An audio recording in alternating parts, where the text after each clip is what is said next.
오늘은 본문을 중심으로 라합의 헌신이라는 제목으로 말씀을 전하겠습니다. 여러분, 오늘 본문에 보시면 기생 라합이 두 사람의 이 남자를 숨겨주고 있는 이야기가 핵심 주제로 등장을 하고 있습니다. 자, 그런데 이렇게 이 두 사람을 숨겨주었다. 어떻게 보면 별것 아닌 것처럼 보일 수 있지만 이 사건은 그녀에게 굉장히 중요한 일이었고 심지어 굉장히 위험이 따르는 일이었습니다. 왜냐하면 이들은 적국의 정탐꾼들이었기 때문입니다. 나라를 정탐하고 정복하려는 그런 나라의 앞잡이이기 때문이죠. 심지어 자신의 왕조차 그들의 첩보를 듣고 그들을 찾고 있었습니다. 자칫 잘못 이야기했다가 자신도 죽을 수 있는 그런 어려운 형편입니다. 자, 그러나 이 결정적인 이 선택의 기로에서 라합은 그들을 숨겨주는 선택을 하게 됩니다. 전혀 주저함이 없습니다. 잠깐 자비를 베풀고 끝난 것이 아니라 최선을 다해 그들을 돕고 있습니다. 구체적인 탈출 방법까지 굉장히 자세하게 제시하고 있습니다. 우리 2장 16절 22절인데요. 같이 한번 읽겠습니다. 라합이 그들에게 이르되 두렵건대 뒤쫓는 사람들이 너희와 마주칠까 하노니 너희는 산으로 가서 거기서 사흘 동안 숨어 있다가 뒤쫓는 자들이 돌아간 후에 너희의 길을 갈지니라. 22절입니다. 그들이 가서 산에 이르러 뒤쫓는 자들이 돌아가기까지 사흘을 거기에 머물매 뒤쫓는 자들이 그들의 길에서 두루 찾다가 찾지 못하니라. 아멘. 그들을 숨겨주었을 뿐만 아니라 그리고 정탐꾼들이 이제 산에 숨었다가 돌아갈 수 있도록 구체적인 방법을 제시하고 있습니다. 뒤쫓는 자들이 어떻게 움직일지 예측하고 피할 방법을 제시하죠. 그리고 그 두 사람이 이 말에 순종합니다. 결국 뒤쫓는 자들에게서 벗어납니다. 그들의 개인적인 구원이 완성이 됩니다. 다시 말해 라합은 이 두 사람의 생명을 살리는 일에 헌신했습니다. 몸과 마음을 바쳐 있는 힘을 다했습니다. 그리고 이 개인적인 그녀의 헌신은 개인적으로는 예수님의 족보에 여자로서 올라가는 그런 영광으로, 그리고 국가적으로는 이스라엘이라는 나라의 그 기초를 세우는 그런 기념비적인 일로, 그리고 신앙적으로는 하나님의 구원의 계획을 계속해서 이어나가는 것으로 나타났습니다. 그러므로 여러분, 이 그녀의 헌신은 단순한 개인의 헌신이 아닌 한 민족을 세우고 확장시키고 하나님의 나라를 그렇게 발전시켜 나가는 그런 놀라운 헌신이었습니다. 그러니 얼마나 큰 영광입니까? 얼마나 아름다운 헌신입니까? 여러분, 오늘 우리가 7여전도회 헌신 예배로 드리는데요. 이 7여전도회 뿐만 아니라 우리 모두에게도 이런 헌신이 있기를 간절히 소원합니다.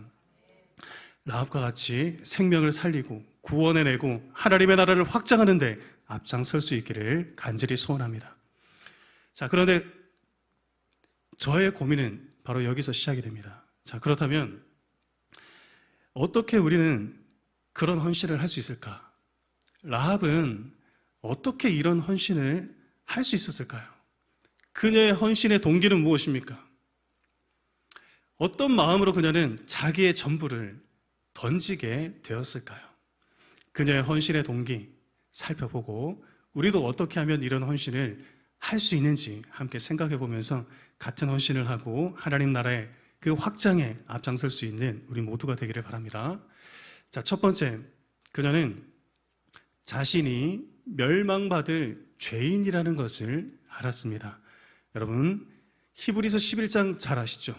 믿음장인데요. 선조들, 우리의 믿음의 선배들의 신앙을 하나하나 기록한 그런 본문입니다. 자, 그런데 여기에 기생이자 그리고 여자였던 이 라합의 이야기가 등장하는데요. 그녀가 가졌던 믿음은 어떤 믿음입니까? 히브리서 11장 31절을 같이 한번 읽겠습니다. 믿음으로 기생 라합은 정탐꾼을 평안히 영접하였으므로 순종하지 아니하는 자와 함께 멸망하지 아니하였도다. 아멘. 여러분, 믿음으로 기생 라합은 정탐꾼들을 평안히 영접했다. 자, 그런데 그 다음 구절이 중요합니다. 그 대가가 무엇입니까? 이렇게 그들을 잘 영접했더니 하나님이 그에게 어떤 축복을 주십니까? 순종하지 않는 자들과 함께 멸망하지 않는 은혜를 입었다는 겁니다. 이 말은 반대로 하면 순종하지 않으면 어떻게 되었다고요? 멸망했다는 겁니다. 실제로 여러분, 여리고성 사람들은 순종하지 않음으로 멸망했습니다. 그렇다면 무엇에 대한 불순종입니까? 첫 번째는 자신이 죽을 수밖에 없다는 죄인이라는 그 말씀에 대한 불순종입니다. 그 죄를 해결할 유일한 분이 하나님 한 분밖에 없다는 그 말씀에 대한 불순종입니다. 오늘 본문에 따르면 오직 하나님 여호와만이 위로 하늘에서나 땅으로 아래로 땅에서나 유일하신 하나님이라는 그 말씀에 대한 불순종입니다. 자, 그런데 라합은 어떻게 했습니까?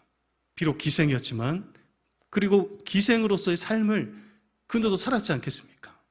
비록 기생으로 불의한 삶을 살았지만 그것이 얼마나 큰 죄인지를 알았습니다.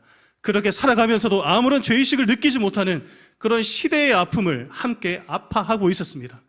이렇게 살아갔다라, 이렇게 계속해서 살다가는 모두가 심판받아 마땅하다라는 것에 대한 인식이 그녀에게 있었습니다. 다시 말해 그녀는 자신이 멸망받을 죄인이라는 것을 알았습니다. 자신의 시대가 얼마나 악한지 알았습니다. 그 결과 그녀는 자신들의 죄를 심판하고 그 땅에 하나님의 나라를 건설할 여호수아의 군대, 그리고 정탐꾼을 숨겨주는 것입니다. 여러분, 우리가 어떻게 이 땅의 구원을 위해 헌신할 수 있을까? 어떻게 이 원대한 하나님의 나라를 세우고 확장하는 일에 앞장설 수 있을까? 그 첫 번째는 바로 내가 누구인지를 아는 것에서 시작합니다. 내가 하나님 앞에 얼마나 큰 죄인인지를 알아야 합니다. 이 시대가 얼마나 하나님 앞에서 악한지를 알아야 하는 것입니다. 여러분, 성경은 말씀합니다. 로마서 10장 10절에서 13절에 보시면 기록된 바 의인은 없나니 하나도 없으며 깨닫는 자도 없고 하나님을 찾는 자도 없고 다 치우쳐 함께 무익하게 되고 선을 행하는 자는 없나니 하나도 없도다. 여러분, 이 말씀 앞에 누가 제외될 수 있을까요? 여기에 여러분 자신을 한번 넣어서 생각해 봅시다. 의인이 없습니다. 저 역시 의인이 아니라는 것입니다. 우리도 그 깨달음이 없을 때 하나님을 찾지도 않고 다 치우쳐 무익하게 된 죄인이라는 것입니다. 그리고 그것이 얼마나 하나님 아버지를, 그 아버지의 마음을 아프게 하는지를 알아야 합니다. 죄에 대한 인정, 바로 거기서 우리의 구원이 시작되기 때문입니다. 죄에 대한 애통, 바로 거기서 생명의 역사가 시작되기 때문입니다. 여러분, 저는 지난 3월 8일부터 그리고 5월 31일까지 PBS를 기반으로 한 야고보서 성경반을 진행했습니다. 여기 9분의 성도님들이 함께 참석해서 성경을 연구하고 공부했는데요. 이 야고보서의 특징이 무엇이냐면 행함이 없는 믿음이죠. 그러니까 믿음이 어떻게 삶에 적용되는가, 이 부분을 우리가 초점을 맞추고 연구했습니다. 그러니 이 말씀 앞에 자기 자신을 돌아보는 시간들이 많아질 수밖에 없었겠죠. 특별히 3장 혀의 절제라는 그 주제가 본문에 등장을 하는데요. 그 부분에서 말하기를 얼마나 우리 삶에 이 말하기가 영향을 끼치는지를 말하고 있는데요. 우리 야고보서 3장 6절 한번 같이 읽도록 하겠습니다. 혀는 곧 불이요 불의의 세계라. 혀는 우리 지체 중에서 온 몸을 더럽히고 삶의 수레바퀴를 불사르나니 그 사르는 것이 지옥불에서 나느니라. 여러분, 죄로 인해 오염된 말하기, 이 언어 생활이 얼마나 무서운지요. 온 몸을 더럽히고 삶의 수레바퀴, 곧 인생 전체를 불사르는 막대한 영향을 끼친다는 겁니다. 자, 그러면서 한 사건이 제게 개인적으로 떠올랐습니다. 저는 정말 좀 대학 시절 열심히 살았던 것 같습니다. 주중 낮에는 그 교수님의 조교로 이 조교 알바를 했고요. 오후에는 피자집, 미스터 피자라고요. 피자집에서 피자 배달을 했습니다. 학교에서 수업을 또 그렇다고 안 듣는 것도 아니었죠. 신학과 수업과 기독교 교육과 수업을 병행해서 들었습니다. 아침, 저녁 2번씩 중보기도를 했습니다. 왠지 모르게 그렇게 하고 싶었습니다. 새벽기도, 성경 읽기, 학과 경건회, 그리고 전체 경건회로 예배 생활에도 굉장히 열심히 했습니다. 잠자는 시간이 아까워 도서관에서 쪽잠을 잤고요. 그리고 주말에는 교회 봉사로 열심히 최선을 다해 살았습니다. 그런데 여러분, 이렇게 개인적으로 열심히 살은 이 삶과 동떨어지게 그렇게 살지 않는 사람들에게 이제 보이는 겁니다. 그리고 그렇게 살지 않는 사람들을 은근히 무시했던 그런 적이 있었습니다. 신학과를 졸업하기 위해서는 신약, 구약 시험을 쳐야 했습니다. 히브리어 헬라어라는 언어 시험을 통과해야 했습니다. 그때 저는 한 번에 통과했던 것 같습니다. 그런데 저는 잘 기억이 정말 나지 않는데 한 친구가 그때 이런 적이 있었다라고 이야기를 하는 겁니다. 제가 무시하는 말투로 그것도 통과하지 못했냐라는 이야기를 했다는 겁니다. 저는 정말 기억이 안 납니다. 그런데 그 친구가 한 10년도 더 지나고 나서 그것을 기억하고 있다가 저에게 이야기를 해주는 겁니다. 그때 그 친구는 제가 얼마나 어떻게 느껴졌겠습니까? 너무 재수 없었겠죠. 그 이야기를 듣고 저는 정말 미안하다고 사과했습니다. 미안하다, 내가 잘못했다라고 이야기를 했습니다. 그러고 보니 그 친구가 저를 대하는 태도가 예전 같지 않다는 것을 저도 은연중에 느꼈습니다. 여러분, 저는 제가 얼마나 부족한 사람인지를 그때 알았습니다. 뿐만 아니라 정말 수도 없이 제가 부족하다는 것을 느낍니다. 이것밖에 안 되는 사람입니다. 누군가에게 저도 상처를 줄 수 있는 사람이라는 것입니다. 누군가에게 그렇게 정말 재수없게 보이는 사람일 수 있습니다. 그리고 하나님 보시기에는 또 얼마나 더 절망적인 인생이었겠습니까? 그래서 저는 또 알고 있습니다. 제 이런 인생이 예수님이 없다면 얼마나 더 큰 절망인지를 깨닫게 되는 거죠. 그러기에 저는 더 예수님을 필요로 하는 그런 인생을 살아가고 있습니다. 오늘 여러분들은 어떻습니까? 우리 모두 약점이 많은 인생이죠. 누군가 여러분들 영혼의 돋보기를 들고 여러분들의 마음을 살핀다면 피할 수 있는 사람들이 있겠습니까? 성경은 또 말씀합니다. 이사야 55장인데요. 악인은 그의 길을, 불의한 자는 그의 생각을 버리고 여호와께 돌아오라. 그리하면 그가 긍휼히 여기시리라. 우리 하나님께로 돌아오라. 그가 너그럽게 용서하시리라. 여러분, 생각으로도 죄를 짓지 말아야 합니다. 오직 그 악한 생각조차 버리고 여호와께 돌아갑시다. 그리하면 하나님 우리를 긍휼히 여겨주십니다. 우리 약점을 인정하고 하나님의 자비를 구하면 하나님 그 약점을 또 대신해서 사용하십니다. 바로 그때 우리는 하나님의 일을 할 수 있는 최소한의 자격이 주어진다고 믿습니다. 이 연약한 죄의 고리, 굴레를 벗어버리고 하나님 앞에 쓰임받는 우리 모두가 되기를 바랍니다. 그렇게 하나님이 자유롭게 여러분들을 쓰실 때 주님, 내가 여기 있습니다. 깨끗한 마음과 깨끗한 몸으로 하나님 앞에 드리는 우리 모두가 되기를 간절히 축복합니다. 자, 또 우리는 어떻게 하나님 앞에 헌신된 인생을 살 수 있을까요? 두 번째는 하나님이 그 땅을 이스라엘 백성들에게 주셨다라는 것을 알아야 합니다. 여러분, 본문 9절인데요. 같이 한번 9절을 읽겠습니다. 말하되 여호와께서 이 땅을 너희에게 주신 줄을 내가 아노라. 우리가 너희를 심히 두려워하고 이 땅 주민들이 다 너희 앞에서 간담이 농나니. 아멘. 여러분, 라합이 정탐꾼들에게 하는 이야기입니다. 여호와 하나님께서 이 땅을 너희에게 주신 줄을 내가 안다. 여러분, 여기서 이 안다라는 단어 아시죠? 히브리어로 야다, 전인격적인 지식을 의미합니다. 남녀가 서로 경험적으로 아는 것을 의미합니다. 하나님이 이 땅을 너희에게 주신 것을 내가 안다, 내가 확신한다, 내가 정말 믿는다라는 것입니다. 자, 그런데 여러분, 궁금하지 않습니까? 원래 이 말씀, 이 땅을, 가나안 땅을 이스라엘 백성들에게 주시겠다, 이 약속은 누구에게 주신 말씀이냐 하면 하나님께서 아브라함에게, 그리고 이삭과 야곱에게, 그리고 모세에게 주신 말씀이지 않습니까? 아브라함에게 나타나가 99세 때 아들이 없는 그에게 나타나 너와 내 후손이 이 땅을 기업으로 받을 것이다 약속하셨습니다. 그의 아들 이삭과 야곱에게는 너희 아비 아브라함에게 약속하신 그 약속을 이룰 것이다 또 약속하셨습니다. 요셉과 모세에게 반드시 이 땅을 너희에게 다시 주어 돌아오게 하겠다 약속하신 거죠. 하나님이 아브라함과 그의 후손들에게 주신 약속, 신적인 계시라는 겁니다. 자, 그런데 도대체 이 이방인이자 여자 기생이었던 라합은 어떻게 이런 고백을 하고 있는 것입니까? 어떻게 이 이야기를 알고 있었을까요? 생물학적으로는 천대받은 여인, 직업적으로는 기생이었던 도무지 소망 없는 그녀의 인생에 어떻게 이런 고백을 할 수 있었을까요? 자, 본문 10절에 대답이 있죠. 같이 한번 읽겠습니다. 이는 너희가 애굽에서 나올 때부터 여호와께서 너희 앞에 서홍의 물을 마르게 하신 일과 너희가 요단 저쪽에 있는 아모리 사람의 두 왕 시온과 옥에게 행한 일, 곧 그들을 전멸시킨 일을 우리가 들었음이니라. 아멘. 우리가 들었다. 여기서 이 들었다는 것은 히브리어로 샤마라는 단어인데요, 주의하여 듣다, 깊이 있게 듣다, 관심을 가지고 듣다라는 것을 의미합니다. 무엇을 듣습니까? 하나님이 애굽에서 그 백성을 구원하셨다, 홍해를 마르게 하셨다, 요단 저쪽 아모리 사람의 두 왕 시온과 옥의 나라를 전멸시켰다, 그리고 더 거슬러 올라가 그들의 스토리에 대해서 들었지 않겠습니까? 그는 기생입니다. 여관을 운영하고 있습니다. 수많은 사람들이 오가고 있는, 지나가는 이야기를 그녀가 들었다는 것입니다.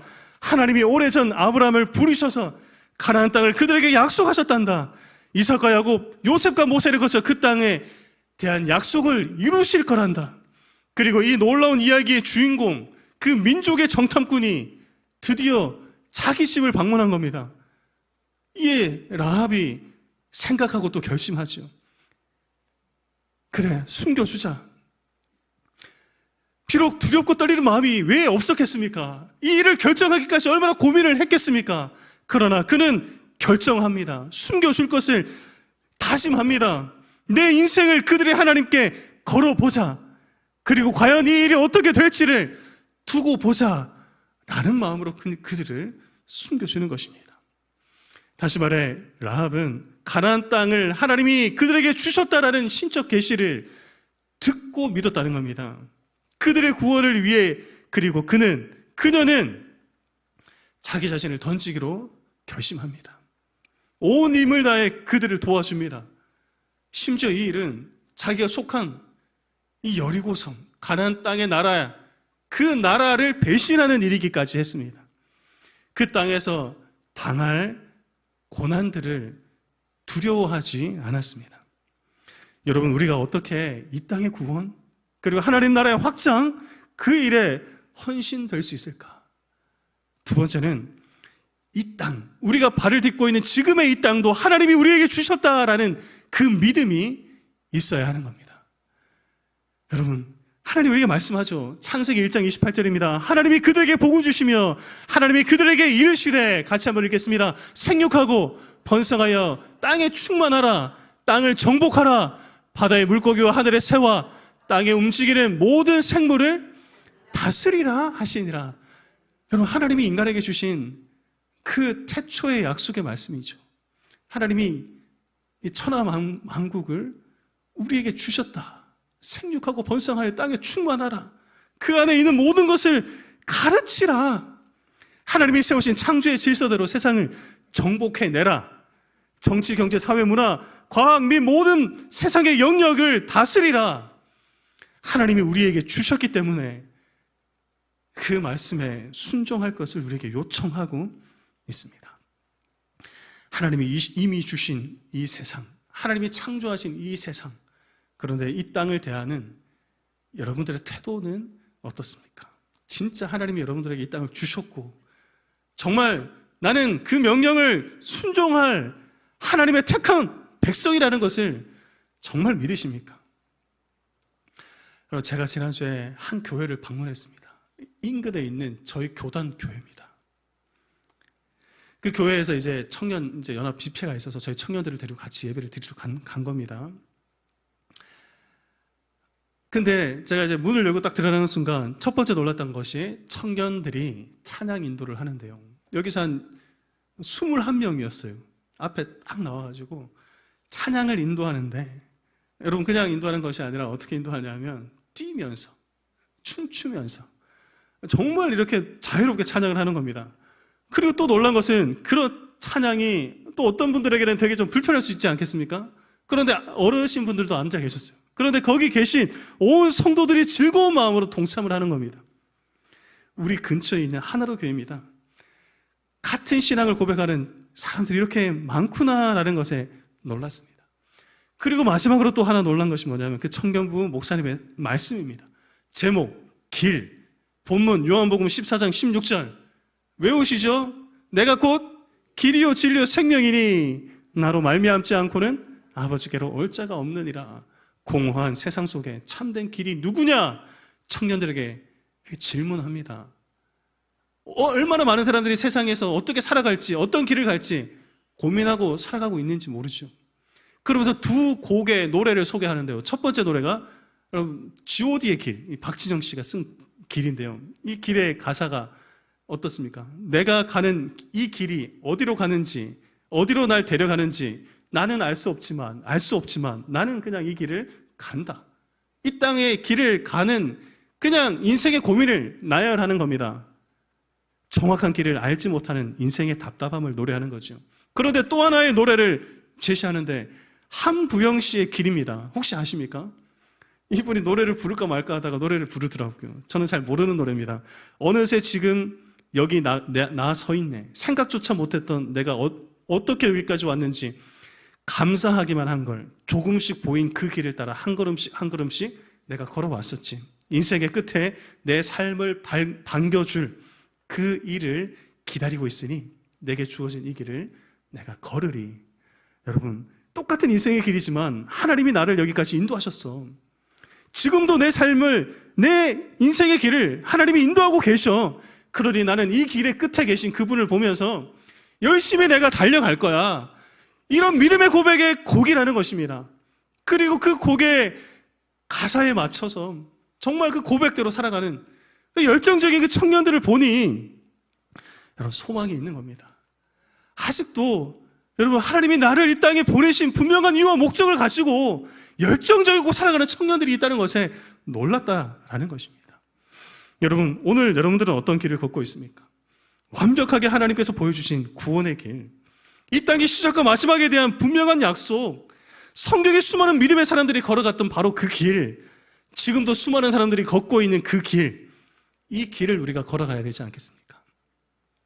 청년 집회를 보면서 소망이 생깁니다. 아직도 우리 주위에 이런 신앙을 고백하는 친구들이 많구나. 그들을 지지하는 많은 성도들이 있구나. 그러므로 여러분, 믿음을 가진 자가 세상을 어떻게 살아가야 되는지 우리도 한번 보여줍시다. 아직 복음에 소망이 있다는 것을 우리가 믿고 이 길이 진짜라는 것을 여러분들의 삶을 통해 증명해낼 수 있기를 간절히 축복합니다.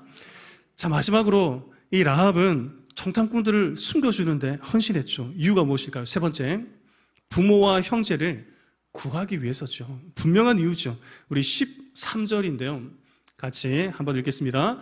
그리고 나의 부모와 나의 남녀 형제와 그들에게 속한 모든 사람을 살려주어 우리의 목숨을 죽음에서 건져내라. 여러분, 라합이 그들을 살려주는 대가로 부모와 남녀 형제와 그리고 심지어 그들에게 속한 모든 사람의 목숨을 건져낼 것을 부탁하고 있습니다. 자, 그런데 궁금하지 않습니까? 여러분 계속 궁금해야 됩니다. 성경을 보면서요. 라합이 기생이죠. 라합이 여자입니다. 그녀에게는 다른 가족들도 있었을 것입니다. 형제들도 있었을 것입니다. 그런데 그런 그녀가 그의 부모를, 그의 형제를 책임질 이유가 있었을까요? 왜 그녀는 그녀의 부모와 형제의 집을 구원해달라고 요청을 했을까요? 그리고 또 하나 궁금한 것은, 그런데 신기하게요, 그의 부모들, 그의 형제들은 어떻게 그녀의 이 요구에 응답을 하고 있을까요? 라합의 행위는 국가적인 반역이지요. 라합이야 개인적인 신앙으로 하나님을 선택할 수 있지만 부모와 형제들은 또 다른 이유와 다른 겁니다. 왜 그들은 아무런 말이 없었을까? 왜 그들은 이 라합이 하자고 하는 대로 순종했을까? 뒤에 보시면 실제로 그들이 구원을 얻습니다. 그들이 이 여호와의 구원에 동참하는 것을 보게 됩니다. 여러분 여기에 대한 물론 정확한 해석은 불가합니다. 그러나 성경은 성경으로 해석을 해야죠. 비슷한 내용이 성경에 등장합니다. 실제로 여러분 두 가지인데요. 첫 번째는 소돔과 고모라성을 심판하실 때 롯의 예입니다. 여러분 하나님이 롯에게 천사를 보내서 멸망할 거다, 심판할 거다 말씀하시죠. 롯이야 그것을 듣고 구원을 받지만 심판의 소식이 그에게 전해졌을 때 그가 누구에게 이야기하냐면 아내와 두 딸과 그리고 심지어 사위될 사람들에게 그 이야기를 전합니다. 그런데 그 이야기를 들었던 그들은 어떻게 행동을 합니까? 아내는 뒤를 돌아보다가 돌기둥이 되고요, 소금기둥이 되고요. 그리고 여러분들 사위들은 그 이야기를 농담으로 여기다가 심판을 받았고요. 그리고 그의 딸들은 함께 나와 구원을 받게 됩니다. 다양한 스토리가 그 중간에 있었다는 겁니다. 라합도 가족들을 설득하는 시간들이 있었다는 겁니다. 그리고 그 설득을 듣고 그들이 움직였다는 것을 의미합니다. 또 하나의 예가 신약의 고넬료 가정입니다. 여러분, 고넬료 백부장, 로마의 백부장이자 능력 있는 권세가였지 않습니까? 그에게 이제 베드로가 방문을 하죠. 자, 그런데 그 방문에 대한 사건을 성경이 이렇게 기록합니다. 사도행전 10장 24절, 44절입니다. 먼저 24절 같이 한번 읽겠습니다. 이튿날 가이사랴에 들어가니 고넬료가 그의 친척과 가까운 친구들을 모아 기다리더니 어떻게 했다고요? 베드로가 오니까 하나님의 구원의 소식이 들리니까 고넬료가 그의 친척과 가까운 친구들을 모아서 기다리고 있습니다. 그리고 44절입니다. 같이 읽겠습니다. 베드로가 이 말을 할 때 성령이 말씀 듣는 모든 사람에게 내려오시니 고넬료만 구원받았던 것이 아니라 그의 친척과 친구들이 구원을 함께 받고 있습니다. 여러분, 그들이 복음을 듣는 자리에 있었다는 겁니다. 함께 복음을 들었고 성령을 받았습니다. 다시 말해 고넬료가 베드로의 설교를 듣기 위해 듣기 직전에 얼마나 많은 사람들에게 같이 이야기를 듣자라고 초대했느냐라는 것입니다. 그 초대에 응한 자들은 복음을 들을 기회를 얻게 되었고 자기의 신앙 고백으로 믿게 되었고 구원을 받게 되었다는 겁니다. 즉 라합도 이 하나님의 구원의 계획에 최선을 다해 그들의 부모와 형제와 친척들에게 전했다는 것입니다. 그리고 그녀의 말은 효과가 있었습니다. 여러분들의 말이 사람들에게 어떻게 들리는지가 굉장히 중요합니다. 설득력이 있었습니다. 평소에 튼튼한 믿음의 관계를 가지고 있었기 때문이겠죠. 자, 그들의 집으로 초대가 되었습니다. 그리고 그곳에 있는 자들은 하나님께서 여리고성을 어떻게 심판하십니까? 하루에 한 바퀴, 그리고 마지막 7바퀴 큰 소리로 외치면서 무너질 때 그들은 그 심판에서 제외되는 그런 구원을 받게 된다는 것입니다. 여러분, 누가 이 땅의 구원을 위해 헌신할 수 있을까요? 하나님의 나라를 확장하는 데 앞장설 수 있을까? 세 번째는 바로 영혼에 대해 관심을 가진 자. 그 구원을 위해서 여러분들 한번 정말로 애쓰는 자, 가슴 아파하는 자, 함께 눈물 흘리며 정말 노력하는 자들과 함께 하나님께서는 일하신다는 겁니다. 라합은 비록 기성이었지만 그가 들은 하나님의 나라를 전했습니다. 그 땅에 임할 심판의 소식을 증거했습니다. 그들의 구원을 위해 그들을 자기 집으로 형제를, 이웃과 친척들을 초대했습니다. 그 집에 붉은 줄을 내리라 순종합니다. 붉은 줄을 내리고 구원을 기다립니다. 그리고 구원을 받게 됩니다. 여러분, 한 가지 이야기만 하고 마치겠습니다. 얼마 전 제가 가정예배를 드리다가 저희는 이제 월요일 날 이렇게 일주일에 한 번씩 드리는데요. 한 번은 이제 자녀들도 많이 컸으니까 믿음을 한번 점검해 보고 싶은 겁니다. 그래서 이제 이런 이야기를 합니다. 천국이 있다, 지옥이 있다. 세상 사람들이 다 가는 그 길을 따라 지옥에 가지 말고 예수님을 믿고 천국에 가야 된다. 라는 이야기를 했더니 어떻게 반응했겠습니까? 예, 그렇습니다. 이렇게 반응하면 좋은데요. 첫째가 이제 이런 이야기를 합니다. 저는 한 번도 제가 원해서 교회를 간 적이 없다. 제가 깜짝 놀랐습니다. 좋아서 간 적이 분명히 있거든요. 잊어버린 것 같아요. 그런 아빠가 목사이기 때문에 잘 갔다는 겁니다. 다른 친구들은 교회 안 가도 잘 사는 것 같다. 천국과 지옥 잘 모르겠다. 과학적으로 그게 증명되냐? 이런 이제 궁금증을 가지고 있는 겁니다. 자, 그리고 좀 순간 놀란 마음을 가라앉히고 이제 막 그냥 설명을 더 하고 싶은데 듣기가 싫은 겁니다. 그래서 한 주를 기다리고 이제 기도하고 나서 그 다음 주에 다시 가정예배를 드립니다. 마음을 먹고 다시 한번 이런 이야기를 합니다. 믿음이야, 하나님이 주시는 선물이야. 그런데 중요한 것은 성경에 나오는 수많은 사람들이 하나님을 믿고 있지 않니? 아브라함이 하나님을 믿었어. 야곱과 이삭과 요셉과 모세가 하나님을 믿었지 않니? 그리고 이 땅에 수많은 믿는 사람들이 예수님을 그리스도라고 고백하고 있지 않니? 그리고 중요한 것은 엄마 아빠가 그 하나님을 믿고 있지 않니? 할아버지 할머니가 믿고 있지 않니? 그러면서 이제 제가 만났던 하나님에 대한 이야기, 우리 아내가 만났던 하나님에 대한 이야기를 이제 하는 겁니다. 풀어내는 겁니다.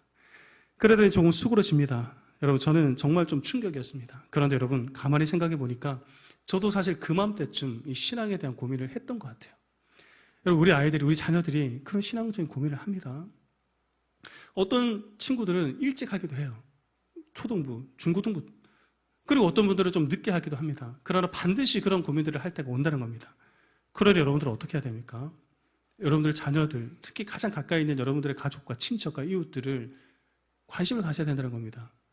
그냥 용돈만 주고 그냥 좋은 옷, 좋은 학교, 좋은 학원 보내는 게 전부가 아니라 그들이 지금 어떤 고민을 하고 있고 신앙적으로 어떤 상태인지를 살피는 것이 중요합니다. 그러려면 또 어떻게 해야 됩니까? 내가 하나님 앞에서 바르게 살아가야 되죠. 내가 하나님에 대한 이야기, 간증거리가 있어야죠. 여러분, 라합은 하나님에 대한 이야기가 딱 듣고 믿음이 생기고 나서 그 이야기를 가장 가까운 사람들에게 하기 시작합니다. 왜냐하면 그들에게 대한 영혼에 대한 관심이 있었기 때문에 그런 겁니다. 심판이 있다면, 지옥과 천국이 진짜 있다면 가만히 있어야 되겠습니까? 가장 가까운 사람들에 대한 영혼의 관심이 필요합니다. 그래서 교회에는 여러분들이 다 감당하지 못할 수 있게 교회 교육이라는 것이 있죠. 교회 주일학교 예배가 있고요. 그리고 또 특별한 시간들을 우리가 정해서 성경학교가 있습니다. 여러분들이 만난 하나님에 대한 이야기를 해줄 수 있기를 바랍니다. 신앙적인 고민도 함께 나누며 한 번씩 툭툭 한번 던져볼 수 있기를 바랍니다. 그리고 될 수만 있으면 누구라도 손을 붙잡고 한번 기도해 줄 수 있기 바랍니다. 내가 우리 아이들에게 믿음을 줄 수는 없잖아요. 그러나 그 아이들의 고민을 함께 아파하면서 같이 손을 잡고 기도하는 시간을 가져볼 수 있기를 바랍니다. 라합은 여러분 그 일에 정말 자기 자신을 던졌습니다. 자기만 구원받고 자기만 살아갈 수 있는 그런 것을 선택할 수 있었지만 가족을 초대했고 하나님의 큰 구원의 역사에 그들을 동참시켰습니다. 그리고 그런 그녀를 하나님께서는 위대하게 사용하셨습니다. 그러면 여러분, 우리도 가족 구원에 힘씁시다. 가장 가까이 있는 여러분들의 형제, 그리고 친척, 그리고 친구들, 형제들을 전도할 수 있기를 바랍니다. 이를 통해 우리도 하나님의 놀라운 구원의 역사에, 하나님 나라 확장에 동참하는 우리 모두가 되기를 주님의 이름으로 간절히 축복합니다.